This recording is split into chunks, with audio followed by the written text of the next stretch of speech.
Kung may plano ka na ipa-detect or ipa-scanner, tingnan mo muna yung area kung kaya ba i-divert ang tubig doon sa itaas. Okay mga katets, kumusta? At sa mga katets natin dyan na nagpasa ng video at nanghihingi ng second opinion at advice, pasensya na po mga katets ha, medyo natagalan po yung pag-entertain natin sa mga video na pinapasa ninyo sa akin dahil na-busy po tayo mga katets, no? Nakikita naman ninyo siguro na gumagawa po tayo uli ngayon ng mga detector. So na-busy tayo, marami tayong lakad at nagpa-LBC pa tayo. So yung mga video ninyo is medyo na stranded po, no? So ganoon pa man ay sisikapin natin na kahit magkagawa tayo ng ilang reaction video, no? Titigil na sana po ako sa paggawa ng reaction video pero may mga katits talaga na talagang nakiusap, no? At sabi nila ay hindi naman nila ipapadelete after natin ma-edit. So ito na po, no? So itong area mo katits, sa tingin ko dito ay positive po, no? At nandito po sa tubig.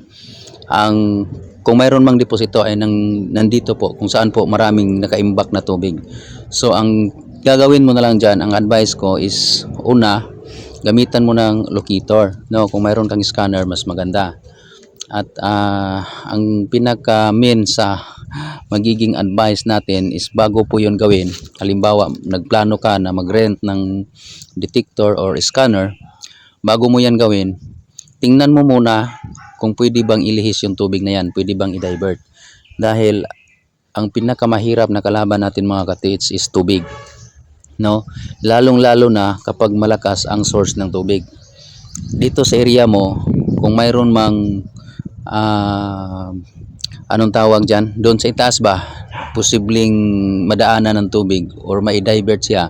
So tingnan mo muna kung halimbawa kursonada mo itong area or kaya ninyo itong i-operate, no? Dahil sa tingin ko, yung question ko, ang deposit ay nang doon sa portion kung saan marami po yung tubig.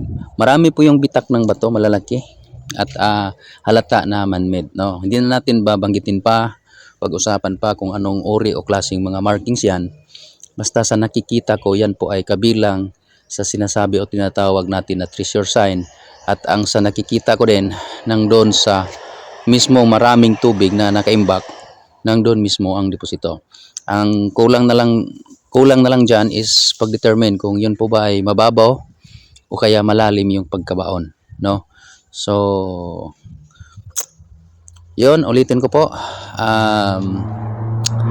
kung may plano ka na ipa-detect or ipa-scanner, tingnan mo muna yung area kung kaya ba i-divert ang tubig doon sa itaas, no? Or kung kaya ba ninyo i-operasyon itong area na ito. Kasi masasayang lang po lahat ng pagod ninyo. Halimbawa, nag-detect kayo dyan, nag-scanner kayo dyan, and then yun na, mayroon na kayong plano pero hindi nyo nakita yung tubig, kung gaano kahirap trabahuin na may tubig. So doon, lahat doon na naumpisahan ninyo, nakikita ninyo na positibo pero yung tubig ay hindi natin kayang i-divert or hindi natin kayang i-manage yung tubig. So masasayang lahat ng pagod natin. Okay, so siguro mga katits, hanggang dito na lang po, no? Kasi medyo mahaba na po yung video. At yan may X.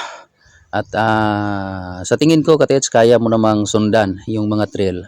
Kasi dito sa video mo talagang nasusundan mo po siya, no? Pero doon sa unang part ng video is positibo po ako doon sa may tubig na nakaimbak.